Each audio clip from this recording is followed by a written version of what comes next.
Let me tell you something, and I want you to listen with your full attention, because what I'm about to say ain't just some news headline. This right here is a wake-up call. It's not hype, not speculation.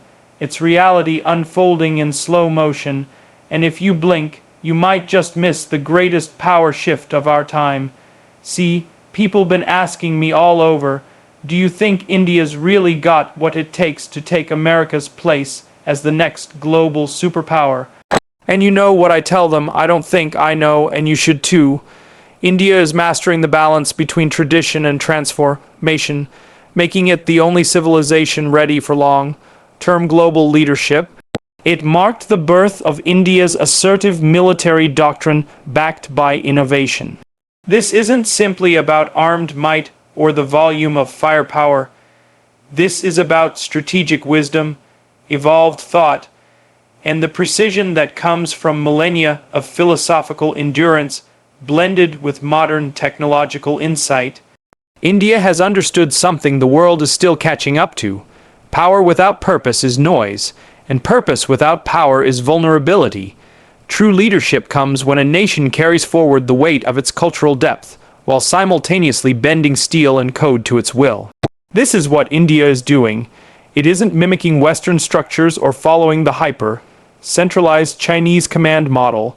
It's creating its own pathway, grounded in the values of Dharma, balance, and harmony, even in the realm of warfare and global diplomacy. Where others build around dominance, India builds around stability.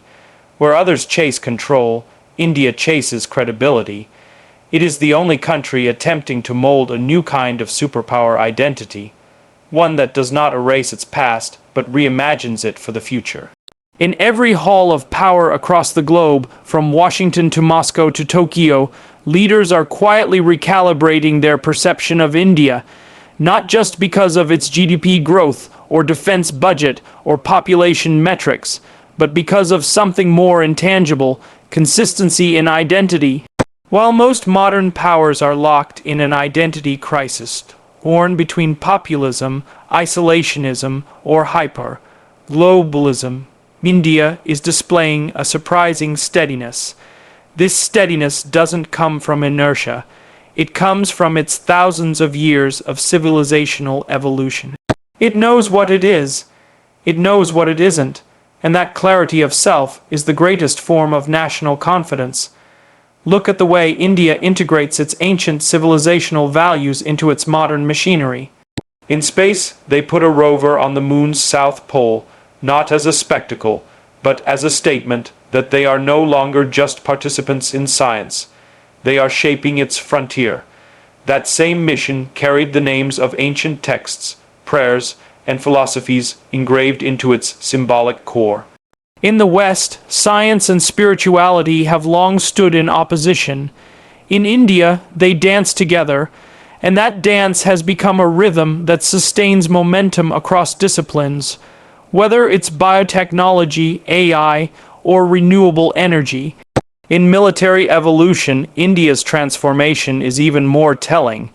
It is not merely buying weapons, it is building doctrine. The transformation from a defensive posture to a proactive deterrence-based military logic is not accidental. It is systemic. For decades, India embraced a non-aligned and defensive stance, grounded in Nehruvian idealism. But the world changed, threats evolved, and India matured with them. From surgical strikes across borders to the rapid modernization of its armed forces, India is signaling a new clarity. Peace is noble, but preparedness is sacred. This is not aggression, it is assertion. A message to the world that restraint is a choice, not a compulsion, and it is being communicated not through chest thumping, but through silent capability building. The investment in indigenous weapons manufacturing, joint military exercises with global partners, and the rise of India as a reliable net security provider in the Indo-Pacific are all bricks in this new doctrine. It's a doctrine that understands the role of hard power in a soft-spoken nation, yet it's the cultural software of India that truly sets it apart. The world is currently navigating an ideological vacuum. Liberalism is questioned, capitalism is contested, and authoritarian models offer unsustainable alternatives. Amid this chaos, India is offering a quiet model, a civilization that holds its diversity as strength, its contradictions as tools of creativity, and its dialogue-driven democracy as proof of resilience. It doesn't run from its complexity, it thrives on it. This is why transformation in India doesn't come at the cost of tradition. When a satellite is launched, mantras are chanted. When a startup reaches unicorn status, it does so with blessings from elders. A fusion exists that is neither forced nor fragile. It is built from within. Western nations often struggle with reconciling heritage and modernity, leading to societal fractures. But in India, it's not either, or.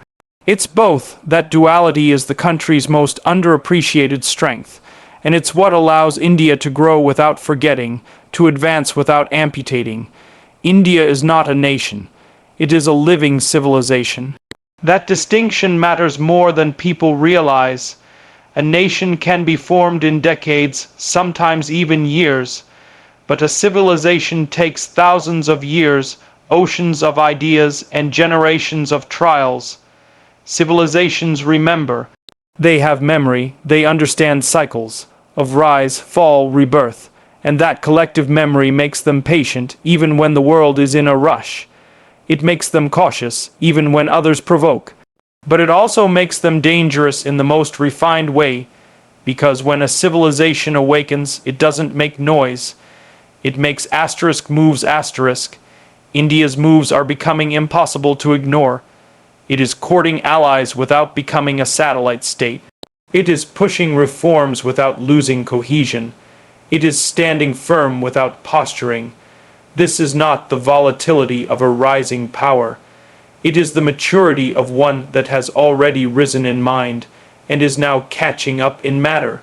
From infrastructure projects that rival China's Belt and Road, to digital public goods exported to developing nations, India is exporting its innovation model with the humility of a service, but the strategy of a sovereign. The youth of India, often described in statistics as a demographic dividend, are not just numbers. They are a philosophical force. This generation, raised on smartphones but rooted in stories of Mahabharata and Ramayana, has a dual lens, one that sees the world and one that sees themselves in it. They are not just looking for jobs, they're building ecosystems. They're not just seeking validation, they're creating networks of influence. They are not just watching the future unfold, they are coding it. This generation isn't abandoning its culture for modernity. They're remixing it. Rappers are quoting Vedantic lines, fashion designers are fusing textiles with tech, coders are using Sanskrit logic patterns in AI development. This isn't a shallow aesthetic, it's a deep alignment.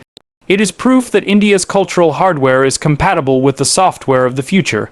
Even in policy, this harmony shows. Look at the push for Viksit Bharat, a developed India by 2047. That's not just a political promise. It's a generational mission, but what's remarkable is how that vision includes spirituality, self-reliance, and sustainability alongside infrastructure and investment. It's a blueprint that doesn't just want to compete with the West, it wants to correct what the West got wrong. This is why India's rise is not a threat to global order, it's a recalibration of it. While some countries pursue domination through debt traps or territorial aggression, India is offering partnership, innovation, and trust. From Africa to Southeast Asia, countries are turning toward India not because they fear it, but because they feel understood by it. And that feeling, that connection, is power in its purest form. The military, too, is being shaped by this deeper cultural confidence. The Agnipath scheme to recruit and rotate youth into the armed forces reflects not just a manpower strategy, but a values strategy. It injects a sense of national purpose into young people while creating a reserve of trained, disciplined citizens who return to civilian life enriched with a mission mindset. The future battlefield isn't just about drones, it's about decision, making, integrity, and resilience. India is training for all three, and even in its assertive posturing toward hostile neighbors, India is not driven by revenge. It is driven by readiness. The focus is not on proving strength to the world, but proving resolve to itself. That inner resolve is the cornerstone of lasting leadership. It's why India can walk into a global forum, speak its truth, and walk out without bending the knee, because a nation that kneels to its past can stand tall in its future. This balance between the mystical and the modern, between the sword and the sutra, between the algorithm and the ancient, is what makes India unique. It is not in a race to replace America. It is building a parallel model, one that might outlast America simply because it is built on deeper roots and wider vision. India doesn't want to be the next anything. It wants to be the first India and that in itself is enough to change the world. India's long arc of civilization gives it a lens that most modern states don't possess. The ability to endure without bitterness, to reform without rupture. Where others fear decline, India plans for the century. Where others chase popularity, India trusts time, and time, when you think in centuries, always favors those who don't panic. India's entire civilizational code is built on cycles. It understands that what goes down comes up, that what sleeps wakes, that what is lost can be rediscovered, and right now it is not just waking up. It is rising quietly, steadily, powerfully. Let's stop playing around and understand something real.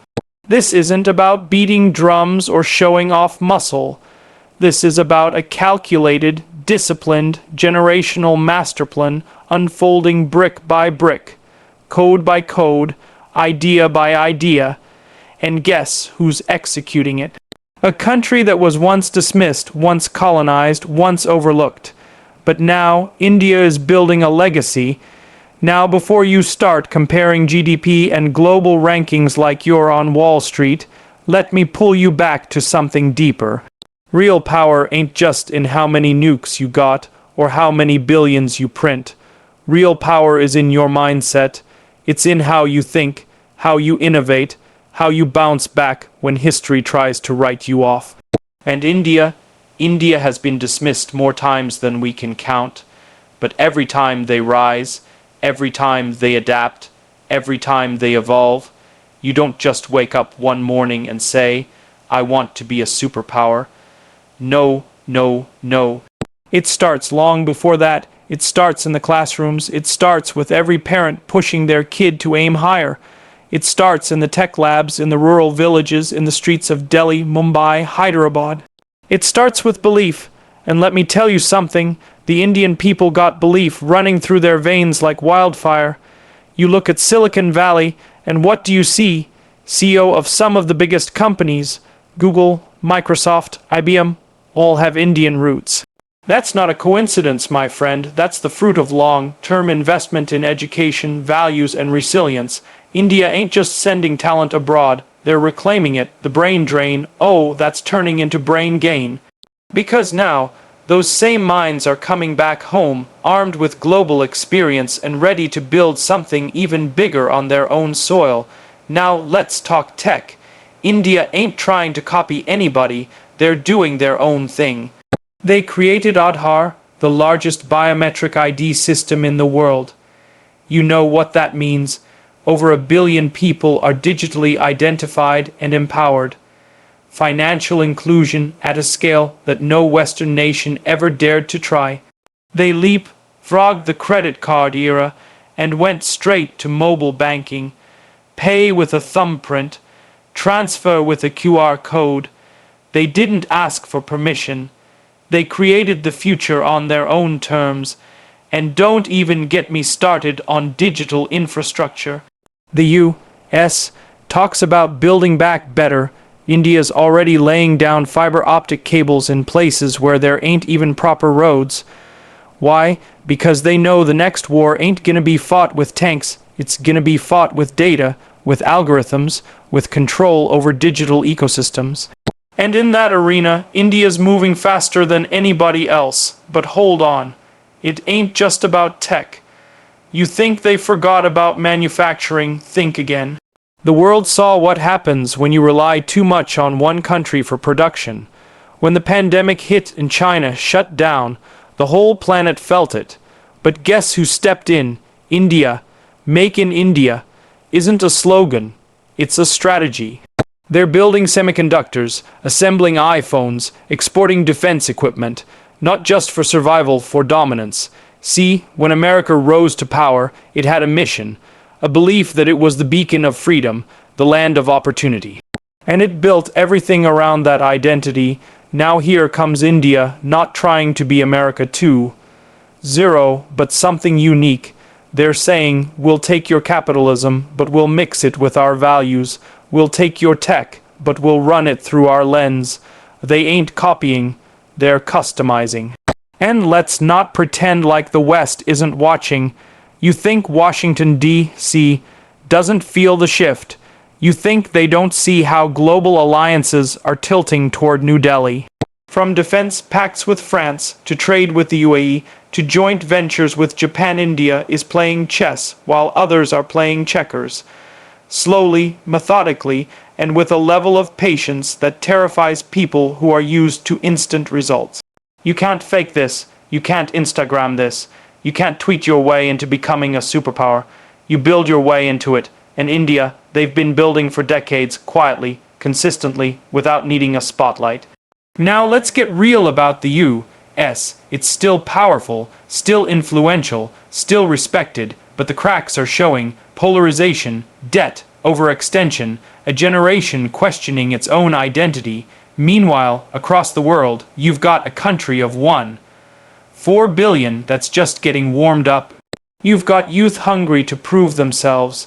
You've got a middle class expanding faster than you can count. You've got innovation that ain't begging for recognition anymore, it's demanding it. Look, I'm not saying India's perfect. Far from it. They got issues, corruption, bureaucracy, infrastructure gaps, but here's the thing, they own their problems, they don't hide from them, they confront them, wrestle with them, fix them one at a time. And that's how you grow. You don't become great by being flawless. You become great by getting stronger with every flaw you fix. And let me say this loud for the people in the back. Culture matters. Spirituality matters. Identity matters. While the West wrestles with who it is, India already knows. Their roots run deep, through Vedas, through warriors, through revolutions, through philosophies that shaped civilizations. They don't just build tech. They build temples, communities, traditions. That balance of modernity and heritage, that's what gives them staying power. Some folks say, but India's still got poverty. Yeah. And they're working on it every day. You know what else they've got? The world's fastest growing economy, a space program that just landed on the moon's south pole, a vaccine production system that supplied the world during COVID. They're doing more with less, and that's power, that's resilience, that's unstoppable. Let's not pretend this journey is gonna be easy. America didn't become a superpower without wars, without setbacks, without internal battles. India's got its own path, but here's the kicker. They're not trying to follow the Western playbook. They're writing their own, and the world is watching every page unfold. So here's the truth that makes some people uncomfortable. India doesn't need to overtake the U.S. In the traditional sense, they just need to become so powerful, so self-sustained, so globally relevant, that the world revolves around them in ways that no one saw coming. That's the Masterplan, not domination. Influence, not imitation, innovation, not war, wisdom, and that, my friend, is what should have everyone's attention. Now, if you're sitting there thinking this is all hype, you miss the point. This ain't hype. This is hustle. This is a vision, a mission, a movement. This is 1 billion people looking toward the future saying, it's our time now. And you better believe they mean it. What we're witnessing isn't just economic growth. It's a spiritual revival, a national awakening, a strategic ascension that doesn't rely on brute force, but on brains, belief, and backbone. So go ahead, keep watching the stock markets, keep arguing about elections. But remember this, While the world argues about the present, India is building the future. And when the dust settles, don't be surprised if the center of gravity has shifted east, toward a nation that once kneeled but now stands taller than ever before. This isn't a maybe, this isn't a prediction, this is a process, and it's already begun. So when they ask me, will India overtake the U.S. as the next superpower, I say this: no, they already are. You just ain't realized it yet.